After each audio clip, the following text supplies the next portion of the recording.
Hey gang, right now I want to talk about the next major phase in the revolutionary era, and that's the French Revolution.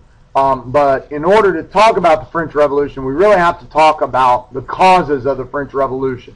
It was a pretty dramatic shift in Europe from the locus or center of control from the people, or rather from the king to the people, and that's why the French Revolution is so significant. The American Revolution was significant in our sphere of the world and in the British-dominated sphere of the world.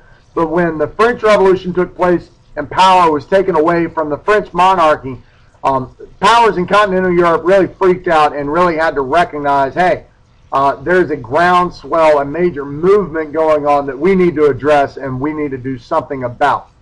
So let's first look at some of the underlying factors in the French Revolution. Now, the first thing we're going to look at are the social divisions. French society was divided into three estates, or three classes. Okay, and the first estate was the clergy. We'll go into a little bit more detail here in just a second so you can fill out your notes. But the first estate was the clergy. Now, as you would imagine, the clergy are those members of the church. They're people in the church. They are bishops, your parish priests, things like that. Second estate was the nobility. This included, well, sort of included Louis XIV, 15th, and 16th at the time of the French Revolution. It included those guys, the nobility, or what we would call the ancien regime, or ancient regime, or ruling. And so the nobility included were that. And lastly, but not leastly, was really everybody else. If you weren't a member of the clergy, if you were not nobility, you were part of the third estate. It didn't matter how much money you had. It didn't matter how much taxes you paid. It didn't matter how much land you owned. You were a part of the third estate. So what I want to talk about now is who held all the political power. The nobility. Now, one thing you need to remember is that these guys met in an assembly, in an actual assembly called the Estates General. And in the Estates General, each estate got one vote. So what I want you to think about is this. One, the clergy makes up less than 1% of the population. Okay, very small percent. The nobility, and this part's in your notes in the back, it's right here where it says percent of population, percent of land, etc. Okay, and I'll get to that in a second. The nobility made up about 2% of the population of France, and then the last group was everybody else. So you've got 97% of France voting as one voice, whereas 1% gets one vote and the nobility gets one vote. So in reality, the first two estates held all the political power. So I want you to think about for a second why that might cause people to be unhappy. The third estate has all the wealth. They have more land than everyone else, and we'll get to that in a second. They certainly have more people, and they notice that that's not fair. So that's one cause. So that's in and of itself.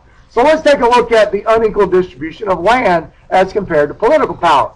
As we look here, the 97% of the population were a part of the third estate.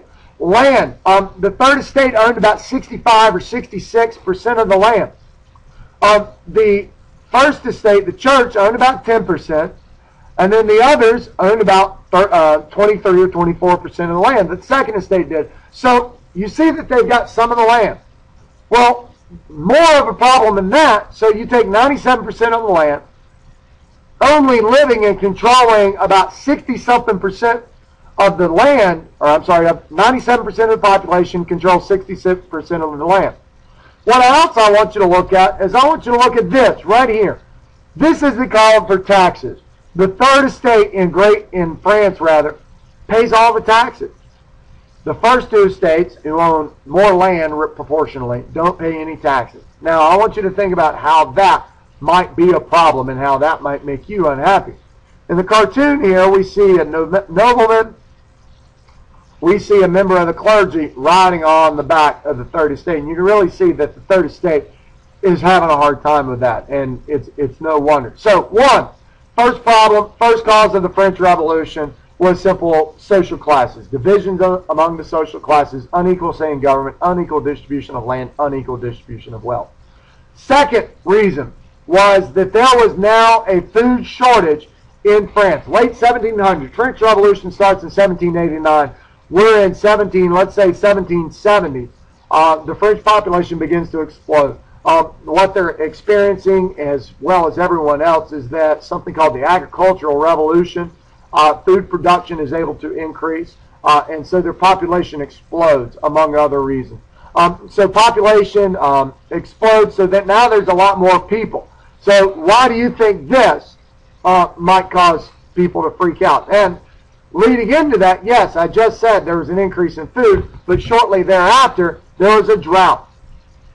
And this drought in the late 1700s, 1770, I can't remember the exact time that it started, but in the late 1770s, 1780s, and 1790s, there was a drought. And that drought caused a lot of people to die. It caused the price of bread to skyrocket, and approximately 1/4 of a family's, or I'm sorry, half of a family's income went to pay for bread for their family, and that was the main food, the staple food of people in France, the peasants in France. And they had a hard time paying for that. Okay, so that led to some problems. So food shortages because of a population explosion, increased competition for food, and drought and famine caused that. Secondly, we're very weak and very poor kings. If you'll think back to Louis XIV, I said that he waged a lot of wars. If you think back, I also told you to note that he ended up at one point late in his rule melting down the silver to pay for wars, to finance those wars. Well, that made the nobility, the French kings, go into a lot of debt. And as their government was in a lot of debt, they simply caused more taxes. Well, that weighed, again, very heavily on the Third Estate. Well, Louis XV was Louis XIV's great-grandson. And he came to power, and he was a very weak king. He was presented with the opportunity to change the structure of society and to give more rights, but he chose not to. He was also given the opportunity to not continue waging wars, but he chose not to. He chose instead to spend more money. Okay. Now comes his son, Louis XVI and Marie Antoinette. Louis XVI was not a bad guy, but he was a very weak and ineffectual ruler. He was more interested in doing things with his hands. He was more interested in hunting. He was very apt at building things. He was apparently was a very good locksmith. But he also married this woman that the common man despised. Marie Antoinette was not well liked by anyone. There were rumors going around that she was having affairs with people in the court, that she really did not care at all for Louis XVI, and would often refer to him as the poor little man, or the poor man. And she didn't really care for him. It was a typical arranged marriage among nobility in Europe. She was Austrian, by the way. She was from Austria, and so she wasn't even French, which was typical. But the French people did not like her, and so she spent a lot of money. At one point, she spent, let me get the numbers right, she lost about $1.5 million gambling.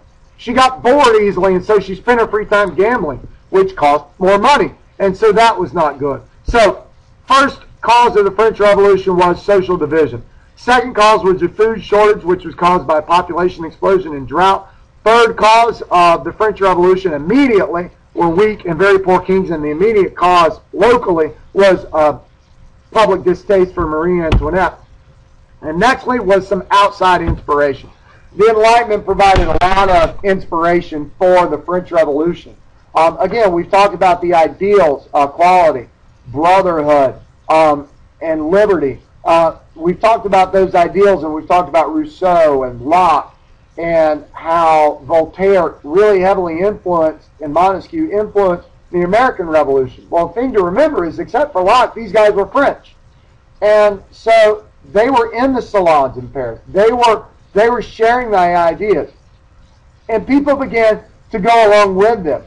So the Enlightenment really provides the philosophical foundation and inspiration for the French Revolution, just as it provided the philosophical or ideological foundation for the American Revolution.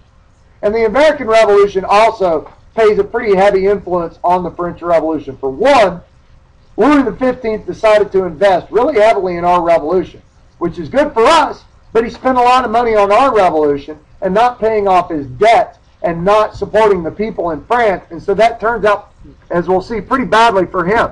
especially when we figure out that America can no longer pay its debts or can't pay its debts because the Americans under the United States, under the Articles of Confederation, can't collect taxes.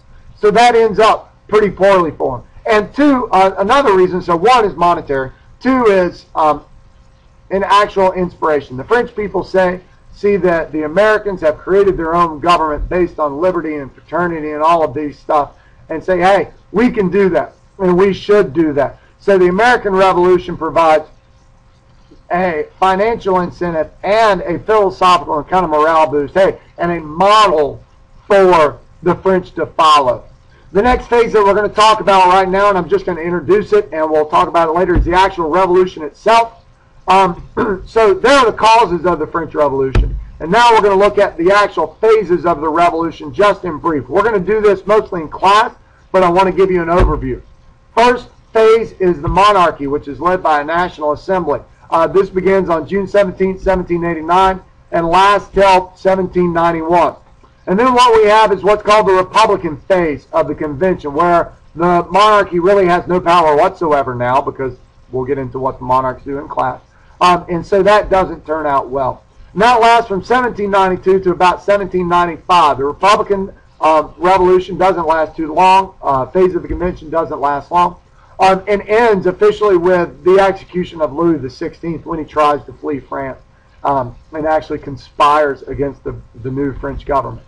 And then we've got what's known as the Reign of Terror, which lasts for about a year.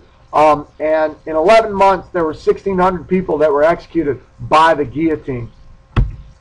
Next, we have what's called the Directory, which is a sharing of power of the executive power. 3 guys or 5 guys rather really take control and run the government from 1795 to 1799. That doesn't end up too well either. They're very weak, they're very corrupt, they're peaceful, but the people are again starving.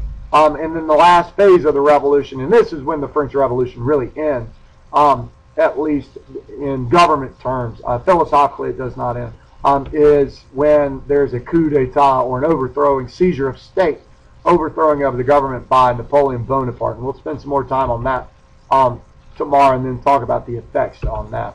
All right? So those are the phases of the revolution. We'll talk about that in great detail on Monday. Make sure you understand and look at the causes of the French Revolution before you come to class. Have a great day. Bye-bye.